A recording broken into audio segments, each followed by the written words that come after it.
language interpretation is Catherine Simaloi. My name is Stanley Nyeringita. You can always talk to us on socials at TV47KE on Facebook and Twitter. Now to top story. The government says its decision to employ an extra 30,000 teachers will help in the smooth transition of grade 6 learners who are expected to join junior secondary schools when schools reopen on the 23rd of January. Now speaking to journalists from State House, President William Ruto said this is the first single employment of teachers in the country.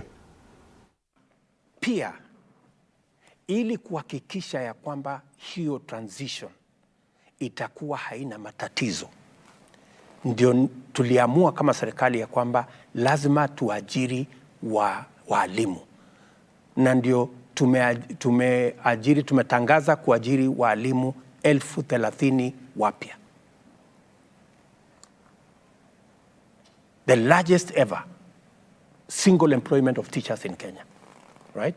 Kwa sababu tunataka hiyo transition isiwe na matatizo, na tunaajiri walimu wengi ambao tayari wamehitimu na vile vile wamefanya course ya CBC, ndio watusaidie katika kuendesha hiyo mpango. Na pia walimu wazazi wengi, wakati tulifanya utafiti na wazazi karibu 20,000, 86% walisema wanataka watoto wao waende mahali karibu, hawataki gharama ipande. Ndio wakasema ile junior secondary iwekwe katika mahali karibu. Pale kwa primary school tutaongezea laboratory ama na darasa moja, na hiyo mpango tayari, because there is already an extra class. Ile ambayo tutafanya ni kuhakikisha kwamba kuna mwalimu ambaye atasaidia hiyo transition na kuna facilities ambazo zitasaidia hiyo transition, na tayari tumekamilisha mipango yetu kama serikali kuhakikisha kwamba mpango huo Right, let's stick around with what transpired during the inaugural media interview in State House. President William Ruto now says that there is no conclusive scientific data that says GMO foods are not good for human consumption. While answering a question from TV47's Joash Nsare during the presidential inaugural media interview, President William Ruto insisted that there is nothing wrong with the importation of GMO foods into the country, as it will help to deal with the problem of food insecurity in the country. Na wa Kenya, mimi kama kiongozi wa nchi siwezi kuhatarisha maisha ya wananchi walionichagua. Mimi mwenyewe, I am a scientist. Yeah? Scientists wote wa taifa letu la Kenya, every university in Kenya, every scientist in Kenya wanakubali ya kwamba GMO haina matatizo yoyote. South Africa, the whole of South Africa, 100% GMO. Marekani, 100% GMO. Nchi zingine, 100% GMO. Umesikia mtu amemea pembe huko South Africa kwa sababu alikula GMO? Ama amemea miguu? Ama wamama amemea ndevu? Nasikia watu wengine wanasema sijui nani atamea nini. You know, hii ni porojo na propaganda ya watu ambao hawataki tuwe na uwezo wa kuzalisha chakula ya kutosha.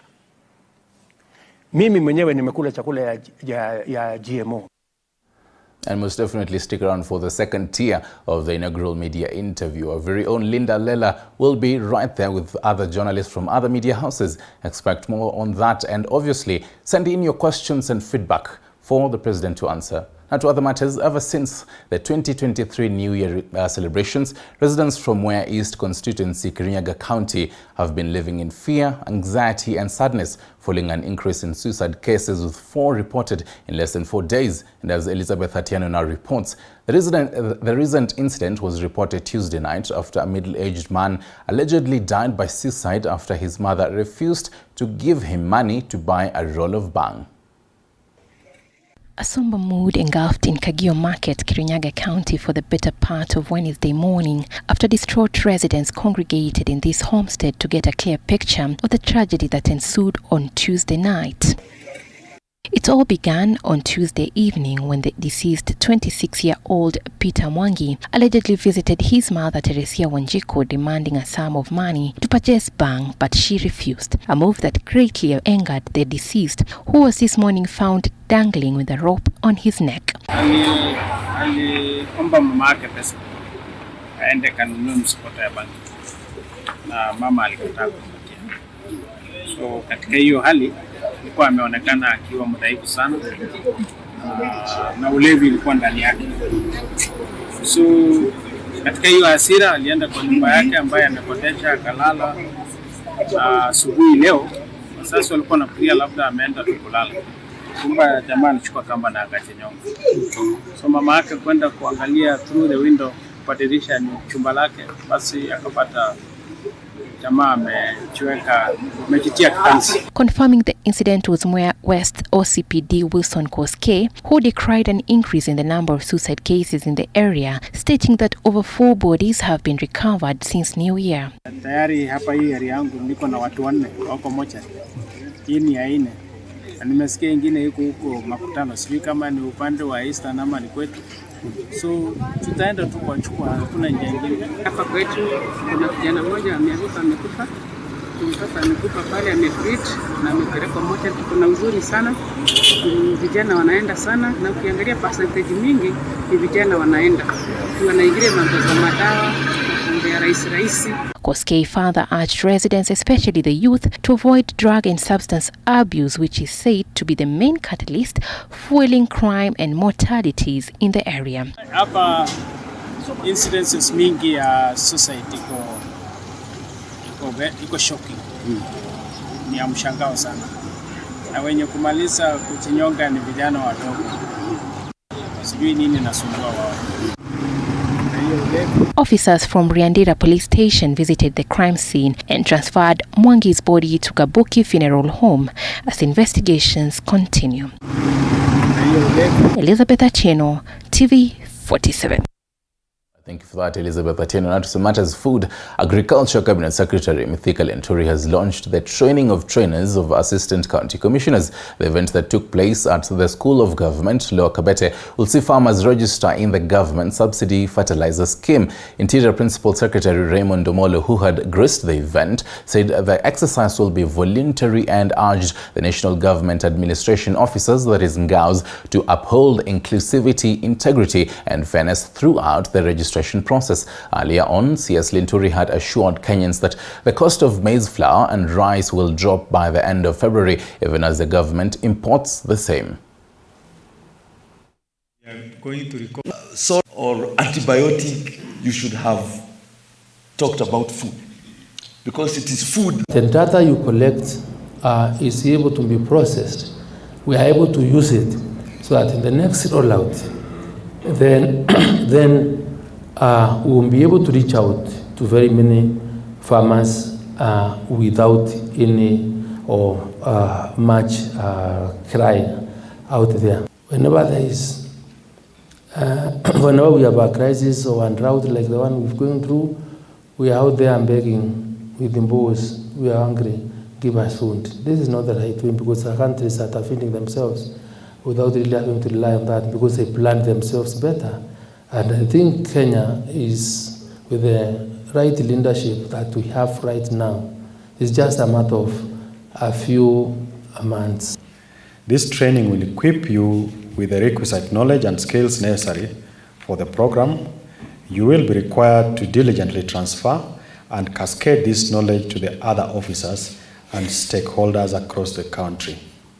In particular, upon conclusion of this training, you'll be required to train the chiefs and assistant chiefs in your respective counties in preparation for the registration.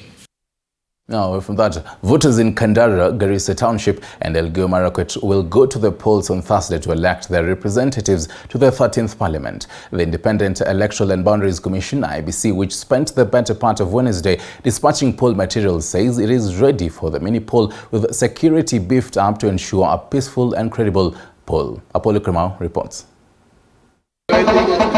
Security officers were on high alert in Kandara constituency ahead of Thursday's by-election, where 8 candidates will be facing off in tomorrow's vote to succeed former immediate MP and Water Cabinet Secretary Alice Wahome. IEBC constituency returning officer Rina Kilonzo says the commission is set for the poll with security placed as top priority. Tumejitayarisha vizuri kwa sababu materials zote ziko hapa. Tuko na wale wanaenda polling stations, POs and DPOs wa kutosha. Tuko na 394 officers in the 197 polling stations. So we have two armed officers per polling station. We have 20 at the talent center. And this time round we have arranged in such a way that we'll have an officer in charge of every polling center. With 8 aspirants gunning for the constituency's 105,149 registered voters, the frontrunners are UDA's Chege Njuguna and Jao Mbuchu of Fudasili. 3 independent candidates are in the race. In the Garissa Township constituency, IEBC says it's set for the poll that has 54,291 registered voters. 6 candidates will be facing off at the ballot. Outgoing MP and Defense Cabinet Secretary Aden Duale has already endorsed UDA's Mohamed Deku amid a strong challenge from UDM's Nasir Dolal, who is backed by Mandera Senator Ali Roba, setting off a fierce contest that has caught IEBC's attention. Hata kama wako na haki, lakini tunaomba sana wa avoid kwenda katika polling stations, kwa sababu hizo ndio vitu ambavyo inaleta tension. Transport Cabinet Secretary Kipchumba Murkomen will be facing the ultimate test when 108,664 registered voters in Elgeyo Marakwet County will be casting the ballot to elect their next senator among 6 candidates, among them UDA's William Kisang, in what is expected to be a tight race. IEBC officials are hoping the rains will not affect voter turnout. The mini polls are a litmus test for President William Ruto's UDA party, still smarting from defeat in the Bungoma senatorial by-election, which went to Fort Kenya's Wafula Wakoli. Apol Kamau, TV47. Apollo Kamau, and as definitely put and rightfully put, it will be definitely a litmus test for President William Ruto's party UDA, and we'll definitely be giving you a blow-by-blow coverage tomorrow once the polling stations are opened at 6 a.m. until the tallying phase begins. Now to other matters, 2 border riders connected with robbery with violence were arraigned in court today before Senior Principal Magistrate Esther Kimilu. The 2, John Chalo Makula alias Jonte and Thomas Malusi alias Bosco, are accused of having violently robbed Rahab Muthoni at Mushai Drive, Mimosa area on December 24th, with the court ruling the 2 to remain in custody until January 19th, when the matter will be mentioned.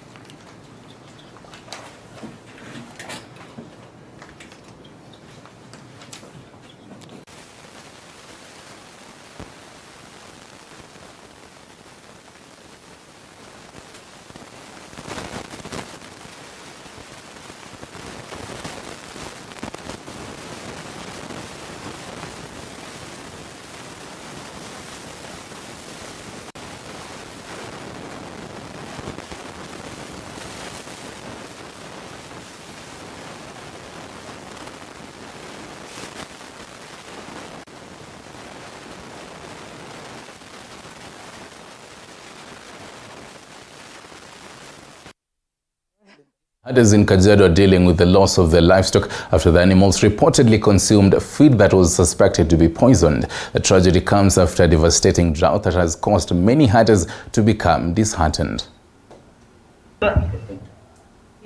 One of the affected herders lost 20 cows after feeding them hay purchased from unscrupulous traders who have been supplying feed to desperate community members attempting to save their animals from starvation. Nikaleta nyazi mbaya. Ng'ombe hiyo 20 kakula. Yote zikaisha. Hakuna chochote sasa kwa hii boma. Hata mbuzi imeenda yote. Imekufa yote. Kondoo na funda imekufa yote. As local leaders call for counseling sessions to be organized for herders who have lost their livelihoods due to the drought, residents in Isiolo are calling for the creation of a government-sponsored livestock insurance scheme. The proposal would provide a safeguard for herders during times of drought and prevent them from relying on relief food aid. Wengi wamekata tamaa na maisha. Wengine hata wanajinyonga. Wengine hata tunakuja tunachukua muda kila saa tunaongelea, tunamwongelesha, tunamwambia hii ni maisha, tutatafuta tu tena, sababu anaangalia hana mbele wala nyuma. Boma yake zinasambaratika, wengine walikuwa na bibi wawili ama watano, wanaanza kusambaratika kurudi makwao, sababu sasa tegemeo ilikuwa ni hizo ng'ombe. Additionally, residents have raised concern over the smell emanating from the numerous animal carcasses scattered throughout the county, posing a potential health risk to residents. In the Gabartula sub-county, specifically in the areas of Sericho and Modogashe, there has been a high number of carcasses. Environment pia ikifika jioni hivi tunakuanga na harufu mbaya sana yenye inatoka upande zote nne. Juu tuna dispose hapa tu karibu. Zoga ya maiti ya ng'ombe imezunguka zaidi ya mzoga 10,000 iko sehemu imezunguka town, na pia ndani ya town iko. Kwa hivyo inaweza tokea mgonjwa yote, mgonjwa ya kolera, mgonjwa aina nyingine yote. The county and national government, along with non-governmental organizations, have been asked to assist in disposing of the carcasses properly in order to maintain the environment. Kama serikali kuu na serikali ya jimbo hawatafanya mikakati ambayo inafaa, hali itaendelea kuwa mbaya. Hitaji emergency reaction ya kusafirisha, kutoa hii kitu hapa, kuweka kwa shimu, alafu ichomwe. Hiyo tunahitaji hiyo haraka zaidi. Sylvia Nyongesa, TV47. TV47 News Tonight. We'll take a short break. We'll be right back with more.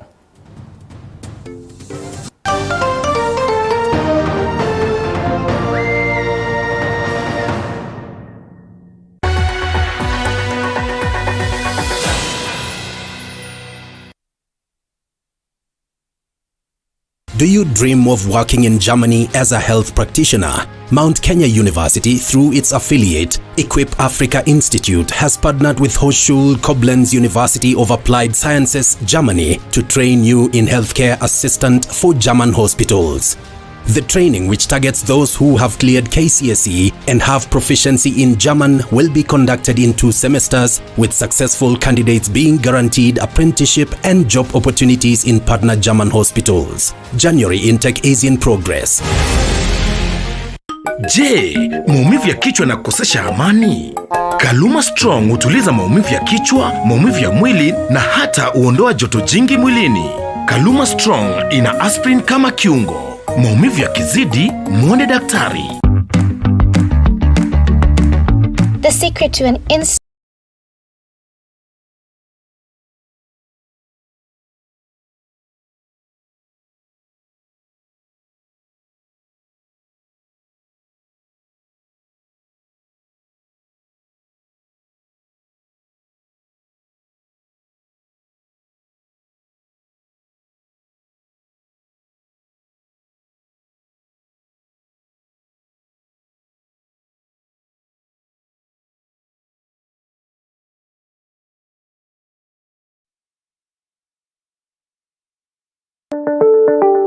Are you looking for a college that will shape your future career? At Candy College of Beauty and Applied Sciences, we offer advanced courses with personalized attention to our students. Come and get your diploma or certificate in cosmetology, hairdressing and beauty therapy, diploma in community development and social work, or certification in catering and accommodation operation. We also offer diploma in nutrition and dietetics and many more. All of our graduates have secured employment in the job market, while others have gone into entrepreneurship. What are you waiting for? Join us today. For more information on how you can enroll, visit us at the London Beauty Building, 5th floor, Taveta Road, Nairobi, or call us on 0726 031 109 or 0784 515 606. Facebook, Candy College of Beauty and Applied Sciences, or on Instagram, Candy College of Sciences. Our January intake is ongoing. Candy College of Beauty and Applied Sciences is the cutting edge college. Usiyakubalie maumivu ya misuli kukatiza ratiba yako. Kaluma Pain Balm ni dawa ya kusugua iliyotengenezwa kutoka kwa miche maalum ili kutuliza maumivu ya misuli. Kaluma Pain Balm. Maumivu yakizidi, pata ushauri wa daktari. Imagine starting your academic journey here at the foot of Mount Kenya, a place where you can call home. a place where we celebrate our diversity and uniqueness. A place where you can be at your best, at work and at play. That place is Embu College. There's no better place to make the difference than Embu College. Karibu Embu College, where a holistic education matters.